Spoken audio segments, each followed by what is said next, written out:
కేసీఆర్ మంత్రివర్గంలో మహిళలకు స్థానం లేకుండే. మన మంత్రివర్గంలో సీతక్కకు ఆదివాసి బిడ్డకు, కొండా సురేఖ ఒక బలహీన వర్గాల బిడ్డకి ఇచ్చినాం. సరితమ్మ గెలిచినుంటే ఇవాళ మన మంత్రివర్గంలో మంత్రి అయ్యి ఉండేది. అంటే ఎన్నికలు వచ్చినప్పుడు పేదోళ్ళని గెలవాల్సినప్పుడు పేదలకు న్యాయం చేయాలని కాంగ్రెస్ అనుకున్నప్పుడు బంగ్లా రాజకీయాలు, కుమ్ముక్కు రాజకీయాలు, అర్ణమ్మ దివాలకు రాజకీయాలు ఎట్లుంటాయో ఇవాళ కుర్మ యాదవ్ సోదరులారా మీరు ఆలోచన చెయ్యండి. అందుకే ఇక్కడ అన్యాయం జరిగిందని అనిల్ కుమార్ యాదవ్ను ఏమీలు ఉద్దండులు యోధులు ఉన్న వాళ్ళని కాదని రాజ్యసభలో మీ యాదవ్ బిడ్డను అనిల్ కుమార్ యాదవ్ను రాజ్యసభలో 10 పైసలు ఖర్చు లేకుంటే నామినేషన్ కు 10,000 కూడా పార్టీ కట్టి ఇవాళ 200-300 కోట్లు ఖర్చు పెట్టిన రాని ఎంపీ పదవి ఇవాళ యాదవ్ల బిడ్డకు కాంగ్రెస్ పార్టీ ఇచ్చింది. ఈ అన్ని జరిగినాయంటే ఒక రజక ఈర్లపల్లి శంకర్ ఎమ్మెల్యే అయిందన్నా, ఒక ముదిరాజు బిడ్డ శ్రీహరి ఎమ్మెల్యే అయిందన్నా, ఒక సరితమ్మకు యాదవ్ బిడ్డకు ఎమ్మెల్యే టికెట్ వచ్చిందన్నా, ఒక అనిల్ కుమార్ యాదవ్ ఇవాళ రాజ్యసభ సభ్యుడైందన్నా, ఒక మాదిగ బిడ్డ సంపత్ కుమార్ ఏఐసిసి సెక్రటరీ అయిందన్నా, మహబూబ్నగర్ పార్లమెంట్కి ఇన్ఛార్జిగా ఇవాళ నేను ఎక్కడ నాయకత్వం వహిస్తున్నానో అక్కడ నాయకుడిగా ఇవాళ నాయకత్వం వహిస్తున్నాడంటే ఇవన్నీ సామాజిక వర్గాలకు కాంగ్రెస్ పార్టీ న్యాయం చేయాలని ఆలోచన చేసింది కాబట్టి ఇవన్నీ జరిగిన సోదరులారా. ఇవాళ పర్ణిక రాజకీయ అనుభవం లేకపోవచ్చు, కానీ వాళ్ళ తాత తండ్రి ఇచ్చిన వారసత్వం, వాళ్ళ మేనమామ నేర్పిన విద్య ఏదైతుందో ఈ ప్రాంత పేదలకు న్యాయం జరగాలి, నారాయణపేట మున్సిపాలిటీకి అండర్ గ్రౌండ్ డ్రైనేజ్ కావాలి అని ఇవాళ మీ ముందు అడిగింది. నేను మీకు మాట ఇస్తున్నా, తప్పకుండా నారాయణపేట మున్సిపాలిటీకి అండర్ గ్రౌండ్ డ్రైనేజ్ ఇచ్చే బాధ్యత నాది. ఈ ప్రాంత అభివృద్ధి కోసం, నిధుల మంజూరు కోసం అండగా ఉండడానికి నేను బాధ్యత తీసుకుంటున్నాను మిత్రులారా, మీకు అందరికీ తెలియజేస్తున్నా. అదేవిధంగా మిత్రులారా, ఇవాళ అర్ణం అంటుంది మోడీని ప్రధాని చేయాలి, రేవంత్ రెడ్డిని ఓడగొట్టాలని. నేను అడుగుతున్నా, 10 ఏళ్ల నుంచి నరేంద్ర మోడీ ప్రధానమంత్రిగా ఉన్నాడు కదా, ఏ రోజైనా పాలమూరు రంగారెడ్డి ఎత్తిపోతల కోసం 10 పైసలు తెచ్చినవా? జాతీయ హోదా తీసుకొచ్చినవా? మా మాదిగ బిడ్డల ఏబిసిడి వర్గీకరణ కోసం ఏ రోజైనా ప్రధానమంత్రిని గెలిచినవా? మా ముదిరాజు బిడ్డలు డి గ్రూప్ నుంచి ఏ గ్రూప్ మార్పించడానికి మీ నాయకుడు నరేంద్ర మోడీ దగ్గరికి ఎప్పుడన్నా మా వాళ్ళను తీసుకెళ్లినవా అని నేను అడుగుతున్నా.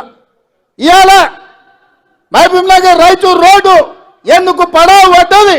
దాని కాంట్రాక్టర్లు ఎవరు? ఆ నిధులకు దోపిడీకి పాల్పడ్డది ఎవరు అని నేను అడుగుతున్నా. ఎప్పుడైనా కృష్ణా వికారాబాద్ రైల్వే లైన్ గురించి నరేంద్ర మోడీని కలిసినవా? లేకపోతే మక్తల్ నారాయణపేట కొడంగల్ ఎత్తిపోతల పథకానికి జాతీయ నిధులు ఏమైనా తీసుకురావడానికి ప్రయత్నం చేసినవా? 10 ఏళ్ళు నరేంద్ర మోడీ ఉండి పాలమూరుని ఎండబెట్టి ఈ ప్రాంత రైతులు, ఈ ప్రాంత పేదలు లక్షలాదిగా వలసలిపోతుంటే ఒక్కరోజు పట్టించుకోలేదు. అయినా బీజేపీకి ఓటు అడుగుతున్నావు. ఇవాళ రేవంత్ రెడ్డిని ఓడగొట్టమంటున్నావు. నేను అడుగుతున్న మిత్రులారా, ఈడున్న యువకులను, తెలంగాణ రాష్ట్రం నలుమూల ఉన్న వాళ్ళని నేను ఆలోచన చేయమంటున్నా. 100 రోజుల్లో మీకందరికీ, ముఖ్యంగా ఆడబిడ్డలకు ఆర్టీసీలో ఉచిత బస్సు ప్రయాణం ఇచ్చినాం. ఇవాళ 35 కోట్ల మంది ఆడబిడ్డలు బస్సుల్లో ఉచితంగా ప్రయాణం చేసిండ్రు. ఇవాళ శ్రీశైలం నుంచి మొదలు పెడితే గుళ్ళు గోపురాలకు అన్నిటికీ అమ్మగారింటికి, అత్తగారింటికి ఆడబిడ్డలు ఉచితంగా బస్సులో ప్రయాణం చేస్తున్నారు. ఇవాళ ఆడబిడ్డలకు ఉచితంగా బస్సు ప్రయాణం ఇచ్చినందుకు రేవంత్ రెడ్డిని ఓడగొట్టాలనా అని నేను మిమ్మల్ని అడుగుతున్నా. ఇవాళ పేదవాడు ప్రభుత్వ దవాఖానకు పోతే చచ్చిపోతుంటే, ప్రైవేటు దవాఖానకు పోతే ఆస్తులు అమ్ముకొని, కిడ్నీలు అమ్ముకొని బిల్లులు కట్టే పరిస్థితి ఉంటే, పేదవాడి ఆరోగ్యాన్ని కాపాడడానికి రాజీవ్ ఆరోగ్యశ్రీ పథకం ద్వారా 10 లక్షల రూపాయలు ఉచితంగా పేదోళ్ళకి ఇచ్చిన 48 గంటల్లో కాంగ్రెస్ ప్రభుత్వాన్ని రేవంత్ రెడ్డిని ఓడగొట్టాలంటున్నాం. పేదోళ్ళని బతికించడానికి రాజీవ్ ఆరోగ్యశ్రీ తీసుకొచ్చినందుకు కాంగ్రెస్ పార్టీని ఓడగొట్టాలని అని నేను అడుగుతున్నా. ఇవాళ కట్టెల పొయ్యితో కన్నీళ్లు గార్చుకుంటూ ఆ పొగ ఊపిరితిత్తులకు పోయి క్యాన్సర్ వచ్చి చచ్చిపోతున్న ఆడబిడ్డలకు ఆనాడు 400 రూపాయలకే సోనియమ్మ సిలిండర్ ఇస్తే ఈ మోడీ పాడుగాను మోడీ వచ్చి 12 నూర్లు చేసిండు సిలిండర్. 1200 సిలిండర్తో కొనలేక మళ్ళా అటుకెక్కించిన గ్యాస్ పొయ్యి సిలిండర్ను కిందికి దించి ఆడబిడ్డలకు 500 రూపాయలకే సిలిండర్ ఇచ్చినందుకు కాంగ్రెస్ను రేవంత్ రెడ్డిని ఓడగొట్టాలనా నేను అడుగుతున్నా. మీరు ఆలోచన చేయండి మిత్రులారా. ఇవాళ ప్రతి పేదవాడికి, వ్యవసాయం ఉన్న వాళ్ళకే భూమికి, వ్యవసాయానికి ఉచిత కరెంటు ఉంది. భూమి లేని పేదలకు ఇండ్ల కరెంటు ఉచితంగా ఉండాలని నా పాదయాత్రలో నా దృష్టికి పేదలు తీసుకొస్తే, ప్రతి పేదవాడికి ప్రతి ఇంటికి 200 యూనిట్ల వరకు ఉచితంగా ఉచిత విద్యుత్ ఇచ్చి మాట ఇచ్చి అమలు చేసినాం.